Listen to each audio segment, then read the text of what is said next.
Hi, welcome. We're going to look at some Algebra 2 here. And today is all about this idea of reversing operations. The key word for that is the inverse. So we're looking at this idea of how do you find an inverse of something. So let's go ahead and look at this. If this is a function, the steps of the function says that I am supposed to multiply first. And then after I multiply by 5, I am supposed to add 2. To reverse that, or to find the inverse of that, I am supposed to undo this.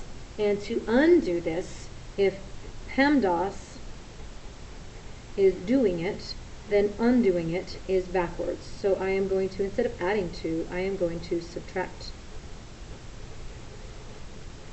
So in other words, if I were solving for x, I would subtract 2, and then I would undo that, the inverse of that, which would be divide by 5. So let's go ahead and just fill out our function. So fill in the table using this function, and we would just say, 3 times 5 plus 2, and 1 times 5 plus 2, and negative 2 times 5 plus 2.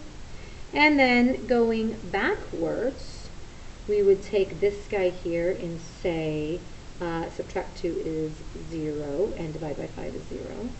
Here subtract 2 is negative 25 and divide by 5 is negative 5. So writing the inverse equation for the function, and the way that we write that is this, and I'll explain that in just a moment.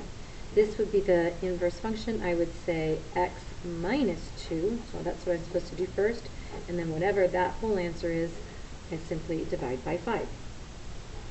So this guy here, remember if you have like x to the negative 1, that means 1 over x. This is the inverse of just an x there.